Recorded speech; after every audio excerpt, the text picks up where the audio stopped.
Kids care emergency children hospital ఆరోగ్యమైన ప్రారంభం భరోసా NICU సంరక్షణలో ఖలీల్వాడి నిజామాబాద్. అసోసియేషన్ అమెరికా వారి ఆధ్వర్యంలో మా మేనగోడలు వాణిఘట్టం ఆధ్వర్యంలో జరుగుతున్న ఉచిత వైద్య శిబిరానికి విచ్చేసిన గ్రామస్తులు మరియు వేదిక మీద పెద్దలు, మా అన్న నిజామాబాద్ అర్బన్ ఎమ్మెల్యే ధన్పాల్ సూర్యనారాయణ గారు, ప్రజలు కూడా ఇదే సాయంత్రం ప్రోగ్రాము రాజకీయ సభ అయితే క్యూలు కట్టేవాళ్ళు వేలాదిగా. ఆరోగ్యం గురించి అంటే శ్రద్ధ లేదు, విద్య గురించి అంటే శ్రద్ధ లేదు.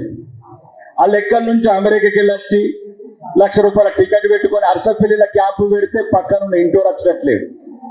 సాయంత్రం మందు ముక్క పెడితే క్యూలు కడతారు. ఇది మారాలి ప్రజలలో కూడా. ఇంకా NRIలకు ప్రత్యేకంగా నేను చెప్పదలుచుకున్నది, మిమ్మల్ని కోల్పోయిన వాళ్ళం మేము. మీ తెలివిని వాడుకోలేకపోయినాం, మీ నిజాయితీని వాడుకోలేకపోయినాం. మీ దేశం 30-40 ఏళ్ల క్రితం మీ టాలెంట్, మీ నిజాయితీని ఈ దేశం ఉపయోగించుకోలేకపోయింది. కాబట్టే సముద్ర గర్భాలు దాటారు. దేశ విదేశాలలో కష్టపడి మీ టాలెంట్ని గుర్తించింది కాబట్టి మళ్ళీ పేగు బంధం, తల్లి బంధం, నేల బంధం మళ్ళీ మిమ్మల్ని పిలుస్తుంది. కానీ మీరు దయచేసి 30 ఏళ్ల దేశం మీరు పోయినప్పటికన్నా ఇంకా ఘోరంగా తయారైంది.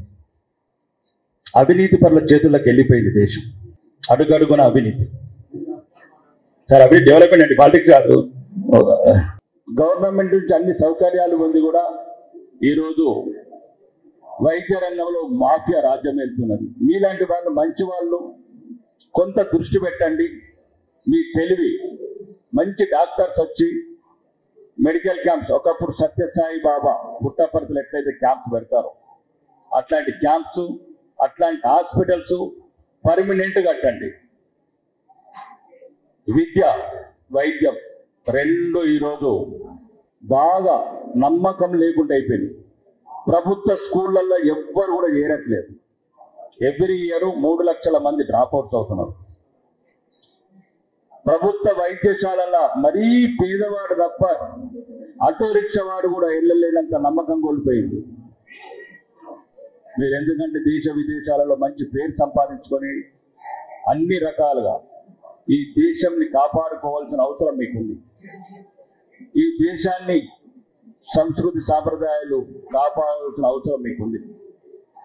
మీలాంటి వాళ్ళు, నిజాయితీ పరులు, కష్టపడి పైకొచ్చిన వాళ్ళు, ఈ దేశం గురించి నిరంతరం ఆలోచించే వాళ్ళు ఎక్కడున్నా ఈ అర్సపల్లి లాంటి గ్రామాన్ని గురించి ఆలోచిస్తున్నారంటే అది మామూలు విషయం కాదు. పక్కనున్న మేము ఆలోచిస్తలేము. పక్కనున్న ప్రజలతో ఎన్నుకోబడి ప్రజలతో నీరాజాలు అందుకొని మేమే మర్చిపోయినాం.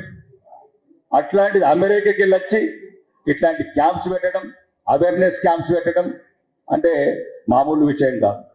ఈరోజు మేము చెప్తున్నాం, రాజకీయాలకు అతీతంగా అయినా రాజకీయాల్లో ఉన్నది ఉన్నట్లు మాడకపోతే మీరు క్యాంపులు పెట్టిన ఇంకా 4 వచ్చినట్టు లేరు. కొన్ని రోజులైతే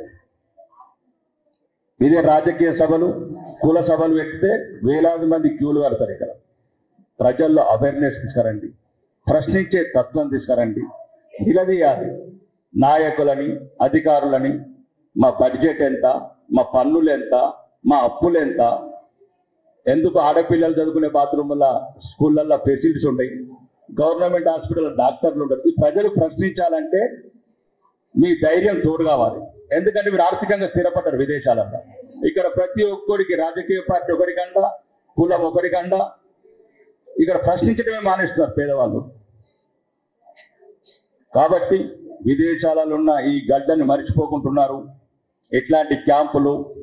రెండోది, ఈ మధ్యన రకరకాలుగా యువతను మోసం చేస్తున్నారు.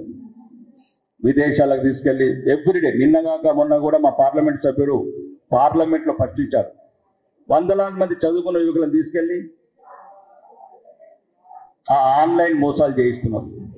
వాళ్ళని కట్టేస్తున్నారు, బందీకాంలో పెడుతున్నారు. ఇక్కడ ఉద్యోగాలు లేవు, బతుకుదామని పోతే బయట ఇట్లా యువతకు సరైన అవేర్నెస్ క్యాంప్స్ పెట్టి ఏదైనా ఆన్లైన్ కోర్స్ అని చెప్పి ఒక మంచి, ఒకవేళ ఎక్కువ డబ్బు ఉంటే కొద్దిగా మీ గ్రామాలలో కూడా పండగలకు దానికి సంస్కృతి సాంప్రదాయాలు మర్చిపోకుండా చూస్తారని మనస్ఫూర్తిగా కోరుకుంటూ ఈ అవకాశం ఇచ్చిన మీ అందరికీ మళ్ళీ ఒకసారి ధన్యవాదాలు చెప్తూ బోలో భారత్ మాతా కీ.